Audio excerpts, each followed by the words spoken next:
Pero yun nga yung celebration na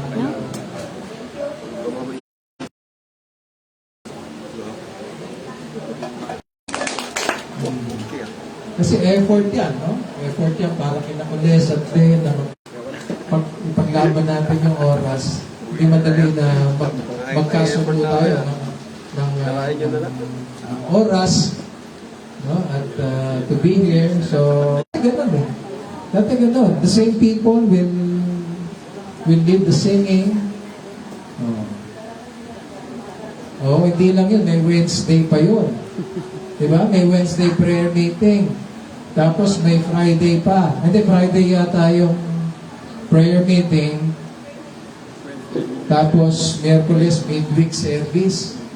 Ganun katindi yung routine ng wala pa din yung mga practice. Pero ang pinaka-matinding narinig ko is from Dayan. Dekre. Nung sabi niya, ang buhay ko hindi lang naman dito sa simbahan. Kasi parang kinain na nga ng church lahat ng oras. Ayaw naman natin ang gano'n. We want to be family. May mga buhay pa rin tayo. At, but then we commit to this time and family. So, ganun tayo. So, it's always my joy to share ang salita at pahintulutan ninyo na pag ganitong may pagkakataon akong magsalita ay magbubukas talaga kayo ng Bible. So mag-e-effort ako na mag-quote ng verses. So magbubukang Bible study ito, but that is good for us. Okay? Ang ayaw niyo yung paliwanag ko lang. You have to know yung salita ng Diyos. And nagsimula tayo ng taong ito with parables. Okay, kasi matagal tayo nag-aaral sa Revelation, baka pag natapos natin yung bumalik agad si Lord. So kalahati muna, doon muna tayo. So we're doing parables. Ilan na ba tayo? Parable ng Good Samaritan, and then parable ng ano yung sumunod doon? Rich fool, ha? Rich fool. Anong gagawin sa sobra? Pag may sobra ka na, huwag kang magdagdag ng gastusin. Wala kang may bibigay, di ba? Totoo yan eh. Kaya ang pagkakilanlan pa naman ng mga Christian, sa kingdom of God, radical givers. As in radical, hindi sila tipid magbigay, radical givers sila. That characterizes yung followers. Imagine, si Jesus, ang sinasabi palagi, ibenta. Di mo ma-offend ka nun, di ba? Nakaka-offend yun sa isang tao ang buhay ay nakatali sa kanya. Tapos, last week lang tayo dito. Last month, yung seed, no? Sabi natin, ang nakakaranas ng buhay, yung tunay na buhay dito sa lupa, ng kaharian ng Diyos, ay yung lumalago. Ibig sabihin, kahit Christian ka, may potential na hindi mo talaga maranasan yung buhay na ibinibigay ng Diyos kasi you're not growing. Yun yung parable ng seed. And that explains why, kahit Christian, talagang mahirap ang buhay. No? Walang kapayapaan. So, there's a challenge there to grow into maturity. Yung growth. Mas makilala pa at ang growth ay sa pamamagitan ng salita ng Diyos. Yun ang ating tinatanim ang salita at ito ay nagbubunga sa ating buhay. In the last days, marami ng tao ang walang tiyagang makinig. Diba? Pansinin nyo ang effect ng TikTok at saka ng Reels. Diba? Nakakailang lipat kayo sa loob ng 1 minuto. Napapansin nyo ba?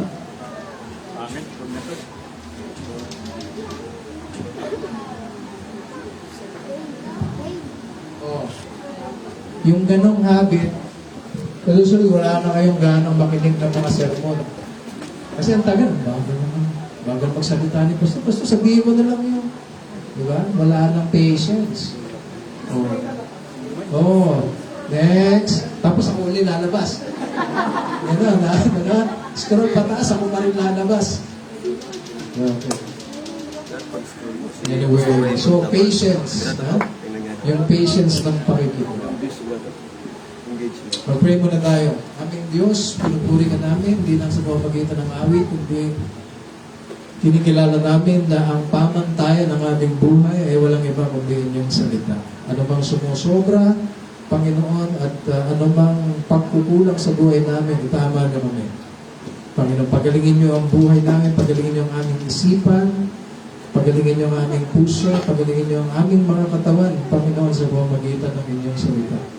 Gumawa ka sa aming buhay, maghari ka, be enthroned, Lord God, at ang aming direction, ang aming purpose, ang aming mga naisin, O Diyos, ay iayos din.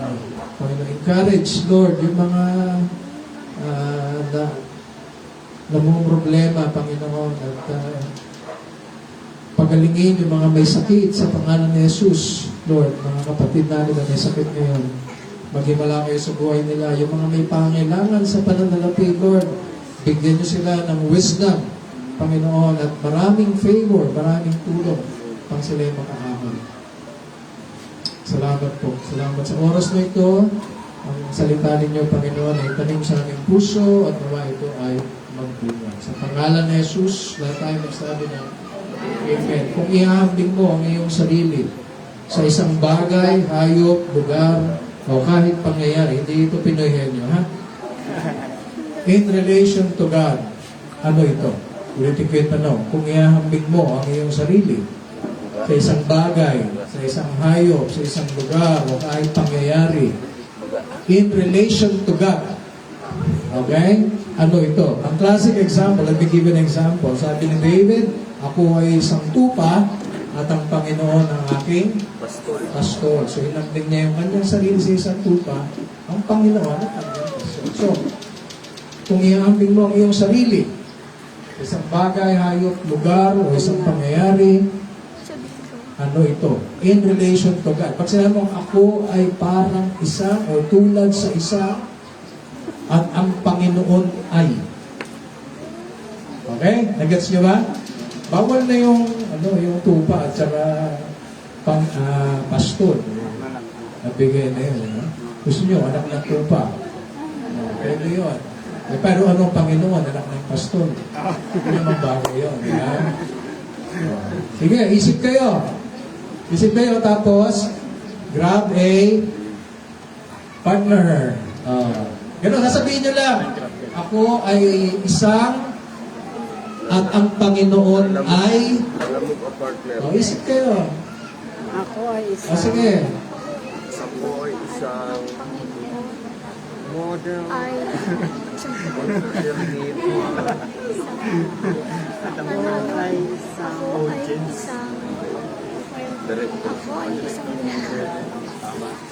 Isip. Meron na kayo. Sige, sabihin nyo. Sabihin nyo siya katabi. Ako ay isang, tulad sa isang, at ang Panginoon. Ako ay isang tulad. Hindi, tatawagin ko kayo pag... Ang Panginoon. By the way, na-miss ko si Alec. It was very good to hear your voice. And Michi din. And Ria. Ang tagal ng mga to, oh. Balik tol. Tagal ng... Tol. Ang pag-ipad.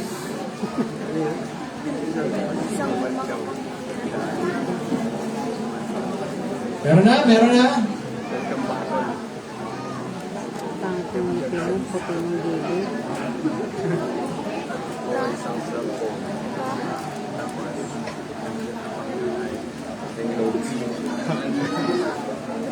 Kala ko aking signal eh. Lord. Nakakatawa yata yung mga iniisip mo. At ang aking... Meron na. Sige, parang na magdagal. Sila Raymond ang unang nagsalita. Raymond, sigaw. Ako ay isang model. Saligan na ako. Ako. Di ba yung kanta? Di ganda yan, ha? Kanta yun, di ba, Bas? Walang kinalaman si Black Jack niya. Wala. Wala, sige. At ang Panginoon, Ako ay ay isang model. at ang Panginoon na Director. Direktor. Okay. Totoo naman yan. Lahat tayo ay modelo. Sige. Good.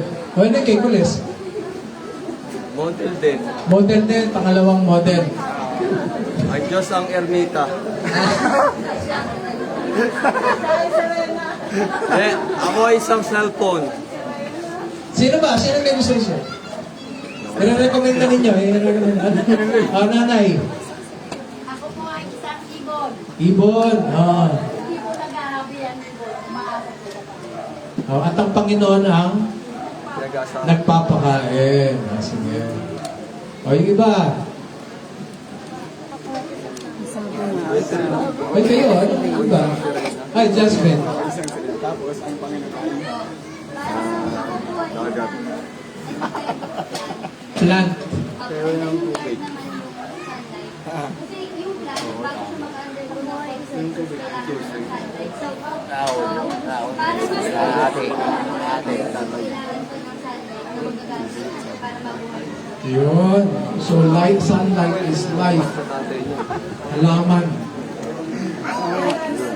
Lala. I-recommenda nyo pag nagandaan kayo doon sa sinabi. Lala. Lampara. At ang Panginoon ang okay. So, yung apoy, ang Panginoon, ikaw yung lamp.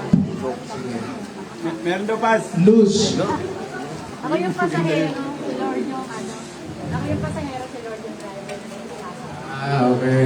Ang super ng buhay. May kanta niyan eh. Noon, Super. 1980s may kanta. Super ng buhay. Super ng buhay. Super ng buhay. Dito ka sumakay. Gasulina'y panghabang buhay. Mahal na gasolina ngayon eh. Siya Biyahe. Biyahe. Biyahe. biyahe Mo ay sulit. Pagkat patungo Patungo langit. Hindi pwede. Hindi pwede ang Ang masumit. sumabi. Pwede ang sumabi. Pwede. Thank you, Luz. Malas na. Alright, sige. Libro. Wow. Hindi. Ako ay isang libro at ang Panginoon ang author. Ganda. Ay, sila. Sige, sila. Mga bike.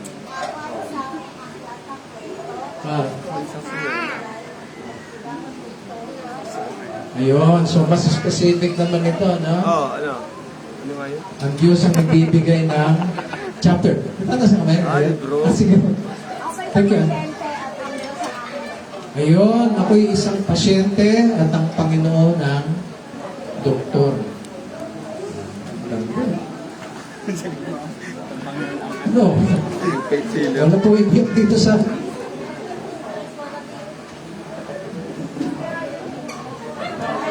Sige na nga, okay na. Salamat sa iyong partisipasyon. Naisip ko ako isang gitarang ang Panginoon ang laging nagtuturo.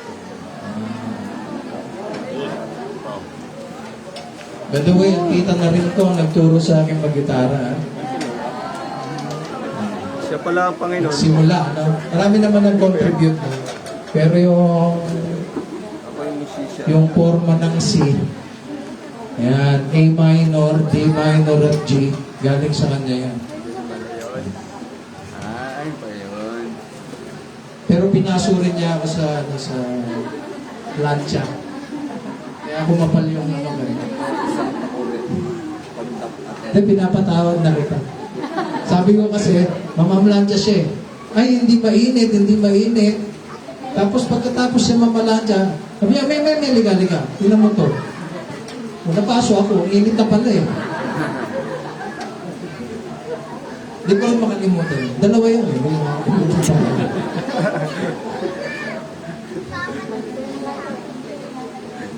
Ito, ang paghahalik tulad, pakinggan nyo to ha. At dito iikot ang ating kwento. Malapit-lapit ito sa sagot ni Jasmine, pero mas malaki nga lang. Tayo ay puno na hinahanapan ng Panginoon ng bunga. Tayo ay puno na hinahanapan ng Panginoon ng bunga. Bawat isa sa atin ay hinahanapan ng Panginoon ng bunga. Anong hinahanap? Bawat SIM ay puno na hinahanapan ng Panginoon ng bunga. Bawat area church ay puno na hinahanapan ng Panginoon ng bunga. At bawat pamilya na nire-represent dito ay hinahanapan ng Panginoon ng bunga. Pag napapag-usapan tungkol sa bunga, lagi siyempre babalik doon sa paborito kong puno. Ang puno ng abogado sa harapan ng bahay nila nanay. Bakit? Kasi yung puno na yon matagal na walang bunga. Sabi ng nanay ko, nagtampo daw yun. Kabase ng tatay yung kalahati may tinabas. Sabi ko naman sa kanya, ay palagay ko hindi nagtampo yan ay nagkaroon ng panic attack. Nagkaroon ng panic. Kasi kung nagtampo yan, maglilib yan. Nandun pa rin. Tama ba? Pag nagtampo, maglilib. Eh, hindi naman naglib, nandun pa rin eh. The group. Kaya nga, ingit na ingit kami doon sa kabila naman, sa tapat lang namin, abogado rin, pero hitik na hitik sa bunga. Grabe. Buti na lang, mabait si Ate Edna, ano? Pag nag-harvest yun, binibigyan ka. Ang sarap. So, Sabi ko, ipon namin din, saan ba yung bunga mo? Maupo ka, makinig ka. Ay, wala. Wala namin.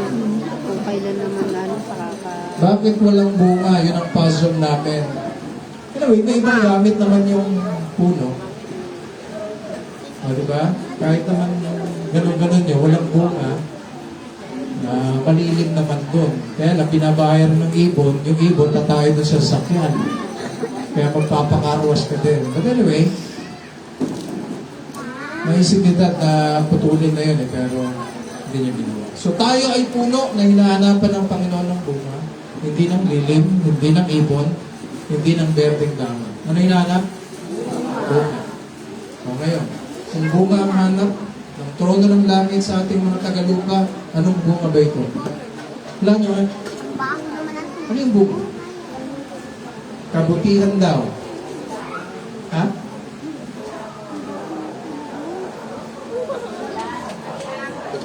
Yung bunga daw ay mga taong nasyaran ng salita ng Diyos. So, kabutihan, bunga ng mga nasyaran. Ano pa? Idea niya. Anong bunga ito? Pag-ibig. Ito, biblical din to. No? Because the fruit of the Holy Spirit is love. Pag-ibig. Meron pa? Pag-ibig, love, tsaka Ano isip pa kayo? bago. Ano? Bago. At least doon sa puno ng abogado, may larawan ka na, no? Kung anong itsura ng abogado na ina-expect mo. May idea ka. Ulat ka naman pa ng ano. Tama ba ako? Bago. Siyempre, puno ng abogado, expected mo, ang lalabas doon ng bunga, abogado. O tapos, may tumubo doon, isang big kiss, hugis kamay. Tapos, unti-unting nagdidilaw. Ano yun? Oh, di ba? Mamamanga ka, hindi ka matutuwa. Pero hindi yun yung bunga hinahanap mo. Okay?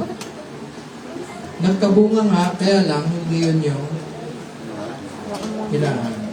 Kaya tinatanong natin, anong bunga ang hinahanap ng Panginoon sa langit sa atin? So, kunin niyo yung Bibles niyo. Buksan sa Luke 13. Kunin niyo yung mga cellphone. Lucas 13, verses 1 to 9. Hindi mo natin. Ako lang babasa. Sundan ninyo ako. Mama ko. Pag may cellphone kayong maganda at walang Bible, nako. Benta nyo na pinigay yung Bible. Kapanglaan ko, kukunin ni Lord yan. Yeah? So make sure na mayroong Bible na cellphone. Nandiyan na kayo? Lucas 13. Benta mo. Lahat ng nandun na, magsabi lang, dito kami. May ilang tao roon na nagbalita kay Jesus tungkol sa mga taga-Galileang ipinapatay ni Pilato. Anong ginawa ni Pilato rito? Habang naghahandog sila sa templo. Naghahandog na pinapatay. Sinabi ni Jesus sa kanila, dito sa mga nagbabalita, ang akala ba ninyo ay mas makasalanan sila kaysa sa ibang mga taga-Galilea dahil sa nangyari sa kanila? Hindi. Ngunit tinitiyak ko sa inyo, ano mangyari? Mapapahamak din kayo tulad nila kung hindi nyo pagsisisihan ang mga kasalanan ninyo. Verse 4. Follow me, ha? Walang matang gumagala. Katulad din ng taong nabagsakan ng tore ng Siloam. Anong bumagsak sa tao nito? Tore. Grabe naman. At namatay. Ang akala ba ninyo ay higit silang makasalanan kaysa sa ibang mga taga-Jerusalem? Hindi. Ngunit tinitiyak ko sa inyo, mapapahamak din kayo. Tulad nila kung hindi nyo pagsisisihan ang mga kasalanan ninyo. Here now is the parable.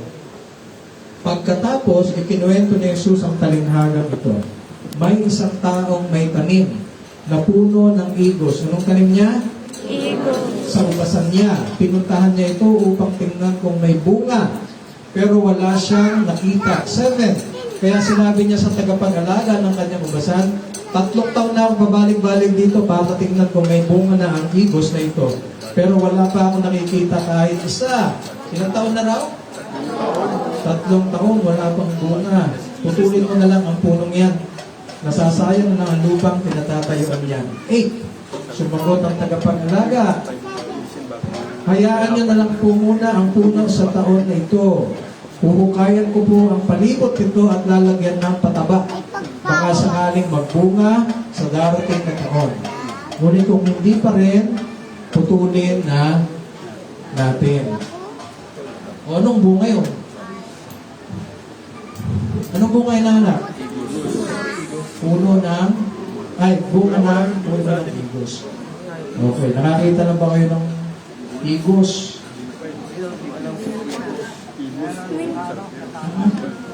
Meron ba yan dito? Ano ba yan? Meron yan? Santol lang. Meron? Ikaw nakapit. Sino? Dito rin meron eh. Meron pang iba na nakakita na ng igos? Romy, meron siya?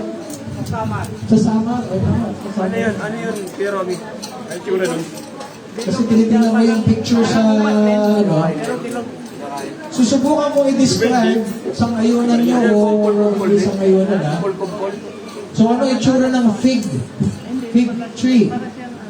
Mababang punong kahoy ng daon ay parang hawig sa dahon ng puno ng papaya. Parang papaya? Oo. Nakakita na kayo ng dahon ng papaya naman. Hindi pa rin. No? Sayang kung description ko pag di pa kayo nakakita ng dahon ng papaya. Pero yung puno mismo ay parang mababang puno ng mangga. Mababa lang talaga. Okay, nakakita na kayo ng puno ng mangga. Okay, sige.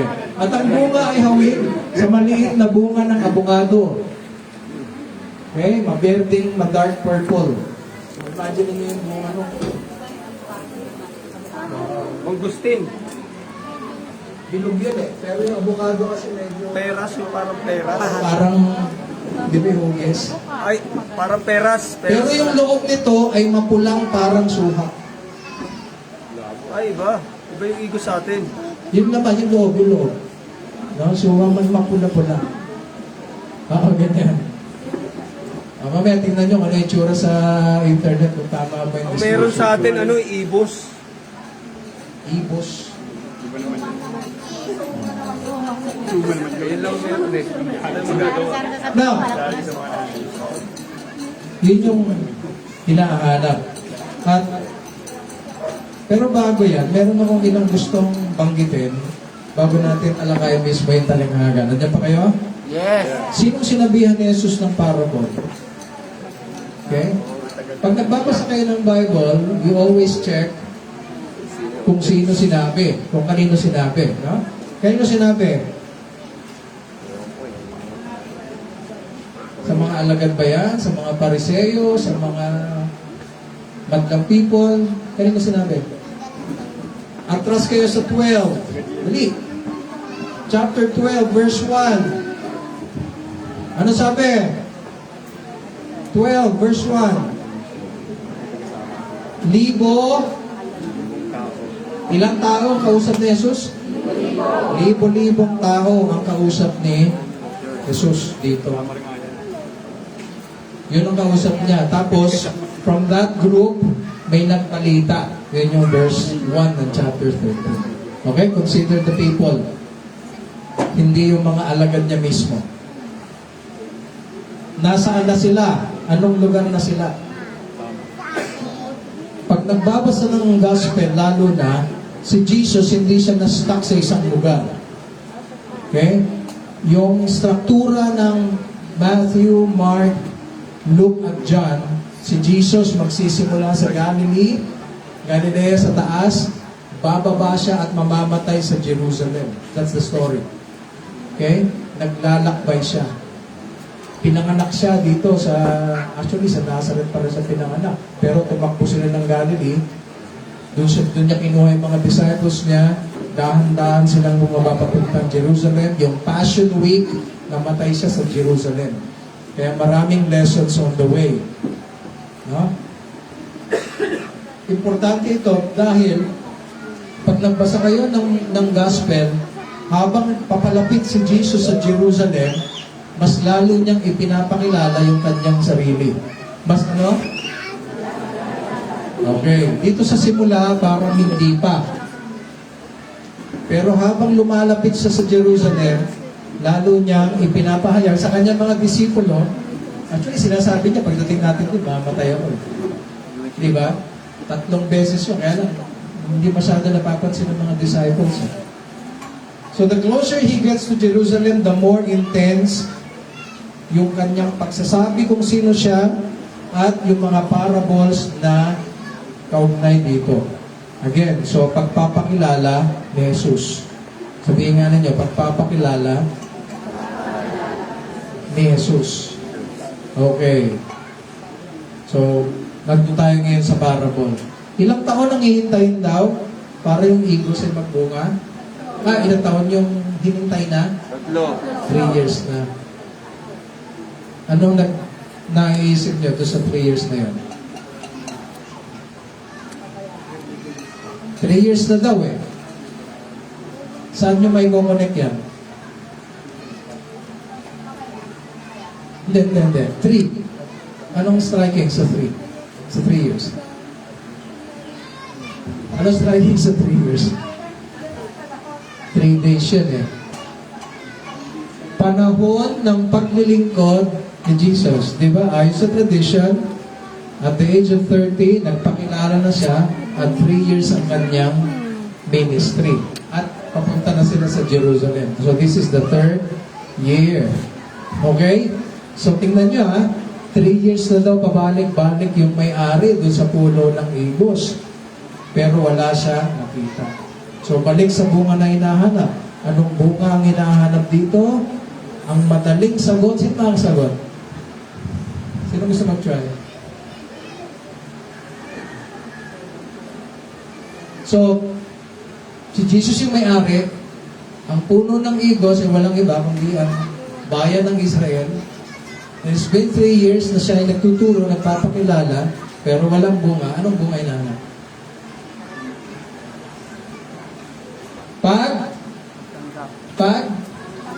Pagsisisi. Nandun sa una eh. Di ba? Mapapahamak din kayo pag hindi ninyo. Nakita niyo ba? Verses 2. Pagsisisihan ang inyong mga kasalanan. So, anong hinahanap? Pagsisisi. How do you understand pagsisisi? Salitang repent. Paano ko naintindihan niya? Balik loob. Kabataan, magandang tanong niyo. Anong naintindihan niyo sa salitang pagsisisi? Pagtalikod at di na muling pagbalik. Ha? Pagtalikod sa masasamang gawi at di na muling pagbalik. Ayun. So, pagtalikod. Okay? Pagtalikod sa masamang gawi at hindi na muling pagbalik doon.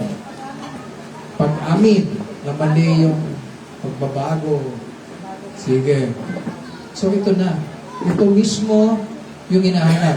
Yung mga sinabi nyo kanina, yung magandang asal, yung bunga ng evangelism, yung pag-ibig.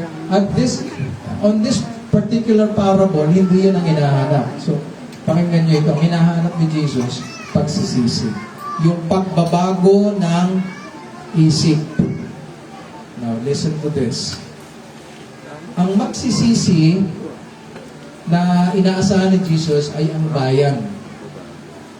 Diba? Nung lumabas si John the Baptist, magsisi na kayo sa inyong mga kasalanan, ihanda yung inyong sarili dahil darating si Jesus. Kadalasan, pag sinabi nating magsisi, personal. Okay? Personal ang pagsisisi. Si Jesus, ang tinatawag niya magsisi, yung buong bayan. This is a national repentance. Yung nature ng pagsisisi na ito ay national. Bakit? Meaning, yung buong Israel ay dapat magsisi, magbago ng isip bilang bansa dahil sila ay may covenant sa Diyos. I just want to put this in context, no? At mamaya ma-appreciate natin kung bakit. Ang Israel covenant people, sa Mount Sinai, pumirma sila doon. Ikaw ay magiging Diyos namin, kami inyong maging bayan. As we obey you, you will, sabi ng Panginoon, pag kayo sumunod, you will be blessed. Pag kayo sumuway dito sa kontrata natin, sa covenant natin, what will happen to them? They will suffer. They will be cursed, sabi ng Bible. That's the covenant. So, ang Israel may kontrata sa Diyos. Pero, ano nangyari sa kanila? Sa Israel. Kaya nangyari, dumating ang huling bansa na sumakop sa kanila, Babylon, isang katutak na dispersion. No? Wala silang kapayapaan. Nagpadala ang Diyos ng Assyrians, nagpadala ang Diyos ng Babylonians, nagpadala ang Diyos ng Greeks, and then finally, nung panahon ni Jesus, the Romans. Imagine that. No? At bakit yan? Bakit yan? Because they broke their covenant. Kaya may lumang tipan. That's the essence of the Old Testament. May tipan sila. O isipin nga ninyo, di ba? Ano bang tipan? Sino ito may katipan? O, yung may lahat ng may asawa. Dito. And even yung mga mag-boyfriend dito, di ba? Sino ba may mag-boyfriend? O, dito, ito meron pa. Hindi pa naman ito mag-asawa. Papayag ka ba, Christian, na si Althea ay magkakaroon ng ibang ha? Okay lang po. Hindi daw agad. Dispose niya muna ako. Hindi, may tipanan eh. May agreement doon eh. You're agreeing on something. Kaya lang ang Israel, they broke the agreement. At kapalit nun ay ipinapatapon. Sabihin nga ipinapatapon. Exile. So, ayun mo ang Diyos, tapon ka. Yun ay kapalit ng kanilang pagsuway. Okay? So, at tinatawag ng Diyos ang Israel, bumalik na kayo. Okay? Saan babalik? Doon sa kanilang tipan. Sa Panginoon. Kasi they were called to be a nation na maglilingkod sa Diyos at magiging pagpapala sa ibang bansa. You have to know this. Kasi madaling ilihis itong usapang ito eh, no? Pero makakasakay tayo doon sa relationship ng Israel. So, yung repentance na sinasabi dito ay pagbalik sa original na intensyon ng Diyos sa kanila. Ano yung repentance? Pagbalik ng intensyon. Ibigay sa kanila. Para sa kanila. May intensyon ng Diyos sa Israel, sa bayan na ito. Okay? O saan tayo sasakay? Paano natin i-a-apply ngayon yan sa buhay natin? Anong ibig sabihin ng pagsisisi ngayon? We are created with a purpose. Hindi man tayo Israel, may layunin ang Diyos sa ating buhay. Okay? Tama ba ako? Naniniwala ako kayo na may layunin ng Diyos sa buhay natin? Di kaya bigyan tayo ng gifts? So, ito ang magiging hamon nito para sa atin. Bumalik tayo sa intensyon ng Diyos sa buhay natin. You cannot just live your life kung paano mo gusto. Are you with me? Okay? Na hindi kasangkot ang Diyos. Tatawagin ka ng Diyos. Na, hindi dyan. Dito. Okay? Meron akong intensyon, meron akong layunin para sa iyo. Just like Israel. So si Jesus, yun ang hinahanap niya sa Israel. 3 years na ako nag-minister sa inyo, di pa kayo bumabalik. Okay? Pagbalik doon sa intensyon ng Panginoon. May mga nakabalik na ba? Diba? Kaya pag sinabi nagsisi, babalik ka, magbabalik loob ka sa Diyos, tatanggapin mo yung kanyang intention sa buhay mo, and then you live according to His purpose. That's it. Diba? Hindi ka gagawa ng sarili mong direction. You obey what you believe ay direction ng Diyos para sa iyo. Yan yun. And in fact, kung bakit kayo nandito, ha? Hindi ito religion. Ito ay pagtanggap ng intensyon ng Diyos sa buhay ko. Kaya ako'y tagasunod ni Jesus. Okay, that's one part of that. Isa pang pagbabago ng isip has to do with Jesus. Kanino? Ito na yung kalakip niyan. So,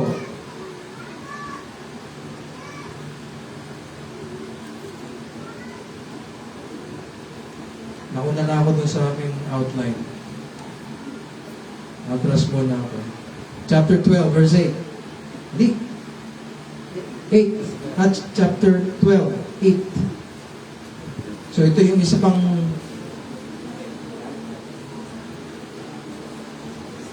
basa. Sino pwede mag-volunteer?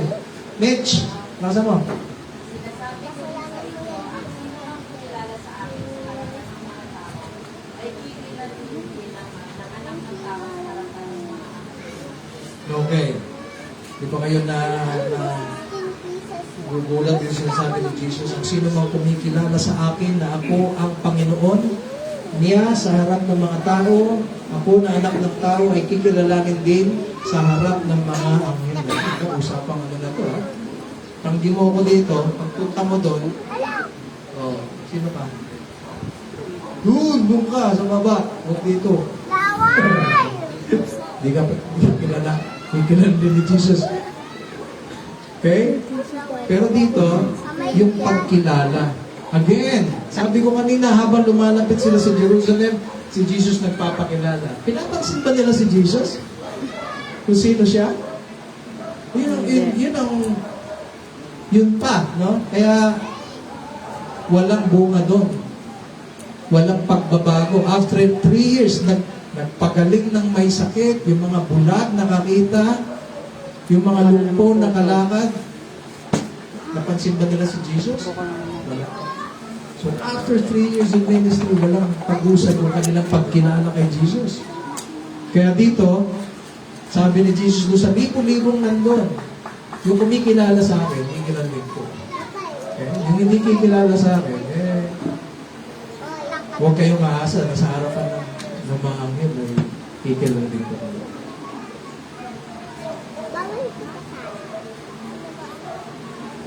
Tapos Tapos, sinundan nyo pa yan, ako na lang babasa, verse 21, ganyan ang mangyayari sa taong nagpapayaman sa sarili, ngunit mahirap sa paningin ng Diyos. Yung hindi kumikilala kay Jesus, dahil ang Panginoon niya ay kayamanan, dahil ang kumikilala kay Jesus ay nagbebenta ng ari-ari, hindi na iimpok nito. Ito yung napag-usapan natin sa rich school. No? Nandito rin yun sa chapter 12. Yung kumikilala kay Jesus, a generous, radical giver. 31, sa halip, unahin ninyo ang mapabilang sa kaharian ng Diyos at pati ang mga pangailangan ninyo ay ibibigay niya. So, ang kumikilala kay Jesus, hindi nag-aalala sa kanyang buhay, kaya alam niya kung anong unahin. Yung pangharian siya ng Diyos. Ito na, 39. Then you have to read this. Verse 39. Tandaan ninyo ito. Kung alam ng isang tao kung anong oras darating ang magnanakaw, hindi niya hahayaang pasukin ito ang bahay niya. Tama naman, di ba? May darating na magnanakaw, bakit mo bubuksan ang pinto? Sige, tuloy ka. Kunin mo yung bago namin bilang TV. 40. Kayo man ay dapat maging handa dahil ako na anak ng tao ay darating sa oras na hindi ninyo inaasahan. Ngayon, nag-post ako ng tanong sa mga pastors. Ito bang sinasabi ni Jesus sa chapter 12 ay future or current? Meaning current sa panahon ni Jesus. Ito ba'y sa hinaharap pa? O ito ay nangyayari na sa panahon niya? Nangyayari na siguro. Ha? Present siguro. Nangyayari na. Kaya kasi pag binasa ko to, sabi nito, maging handa kayo dahil ako na anak ng tao ay darating sa oras na hindi ninyo inaasahan. Parang darating pa lang siya. Kailan ka ba darating, Lord? Ha? Kailan ka ba darating? Dumating na ba? Oh, dumating na eh. Ang problema, hindi nila inaasahan. Kasi nung binabasa natin to, o at least ako noon, parang, di ba, balik si Jesus, hintayin ko yung pagbabalik. Yung hinihintay mong bumalik, nandito sa harapan mo eh. Di ba? Dahil ako, anak ng tao, ay darating sa oras na hindi mo. Kaya parang nakakatawa eh, no? Tapos tatanungin siya ng mga tao, kailan ka babalik mo? Nandito pa lang ako eh. Ha? Tapos yung magnanakaw. Kaya sinasabi niya, they're not getting it. No? Hindi nila nakikilala na dumating na yung magnanakaw. Nakapasok na sa kanilang bahay. At nilimas na. Kaya dumating na yung anak ng tao at hindi sila handa. Why? Kasi nga, hindi nila pinapansin si Jesus. And that is another fruit. Kalakip nung kanilang pagbalik sa intention. Kasi, bakit? Makakabalik lang sila kapag nakilala na si Jesus bilang Savior, Restorer. Siya lang ang magbabalik sa kanila. Kaya nga ang tawag kay Jesus ay Redeemer, tagatubos. Okay? So, anong namimiss ng mga tao? Si Jesus. So, hindi sila pinaghahanda. Sila'y pinag-iisip. Dumating na siya, pero hindi sila handa at hindi nila napansin. Na susundan ba ninyo itong trahedya ng Israel? No? Yung trahedya ng Israel. Dumating si Jesus pero di alam ng mga tao, di nila siya nakilala. In fact, pag pumunta tayo sa aklat ni John 1:9, ang tunay na ilaw na nagbibigay liwanag sa lahat ng tao ay dumating sa mundo. 10, naparito siya sa mundo at kahit na nilikha ang mundo sa pamamagitan niya, hindi siya kinilala ng mundo. Ang pagkilala ng mga tao sa kung sino si Jesus, ang isang bungang inaasahan sa bayang pinangakuan. Bakit? Kasi sabi sa kanila, darating ang kanilang manunubos. Tapos hindi nila nakilala. Oo. Diba? May iilan. May iilan na nakakilala. Kaya lang na-miss nila. O, punta na tayo ngayon doon. Kaya naman, ang gusto ng may-ari, anong gagawin? Sa puno na walang bunga, anong gagawin? Putulin. Cultivate mo. Anong ibig sabihin na puputulin? Ano yun? Ate. Ha? Ano equivalent? Papatayin na lahat ng mga Israel? Hindi. Pugot ulo. Anong equivalent na? Putulin yung Parusa Pugot at ng ulo. kapahamakan. Kaya yung verse 3 and 5, kanina, hindi nyo napansin yung pag-uulit dyan? Kala nyo yung mga Galilean lang makasalanan? Mapapahamak din kayo tulad nila kung hindi nyo pagsisisihan ang mga kasalanan ninyo. Akala nyo yung tao na bagsakan lang ng tore, ang makasalanan, mapapahamak din kayo pag hindi nyo pinagsisihan ang kasalanan ninyo. At yun nga ang kasalanan nila. They behave independent of God and fail to recognize Jesus as the Messiah. Kaya alam nyo, ang kasaysayan ng Israel, alam nyo ba nawasak ang Israel, ang buong Jerusalem at ang temple AD 70. Isipin nyo, kung namatay si Jesus ng AD 33, kung namatay siya ng 33 years old, after 37 years, what? After 37 years, boom! Patay. Talagang namatay sila, Rick. No? Kasi nagrebelde sila sa Roma at sinunog ang buong Jerusalem, including the temple. It was destroyed. AD 70. Oh. Ano ba yan? Anong tawag dyan? Kasi pag binasa mo yung halimbawa, basahin ko sa inyo yung John 3:16. Sapagkat ang pag-ibig ng Diyos ay ganito, ibinigay niya ang kanyang bugtong, nasagot naman niya kanina, upang sino man sumasampalataya sa kanya ay hindi. Ano yung mapahamak doon? Na pag sumampalataya ka daw doon sa anak, hindi ka mapapahamak. Anong equivalent niyan? Sige, anong understanding niyo? Hindi madidisgrasya. Ha? Irene? Hindi, mapahamak eh. Sabi kasi pag sumampalataya kayo, hindi kayo mapapahamak. Ano ibig sabihin nun? Oo nga, ano nga yung parusak yan? Madalas iniisip natin, hindi ka pupunta sa sige, Hell. Impyerno. Diba? Yun ang hindi natin. Pero sabihin ko sa inyo, hindi impyerno pinag-uusapan doon. Okay? Yung parusa, yung kapahamakan, yung mga naunang sumuway sa Diyos, pinapon sila. Namuhay sila ng gano'n. Okay? Yung nabagsakan ng tore, yung pinatay ni Pilato, anong interpretasyon nila doon? Napahamak sila. Okay, sabi niya naman ni Jesus, kung akala nyo sila mas makasalanan kaysa inyo, pag kayo di nagsisi, mapahamak din kayo. So yung kapahamakan na yun, hindi mangyayari yun sa future. Nandyan ba kayo? Nandyan ba kayo? Yung kapahamakan na yon at yung parusa na yon, hindi ka na maghihintay na mamatay. Okay?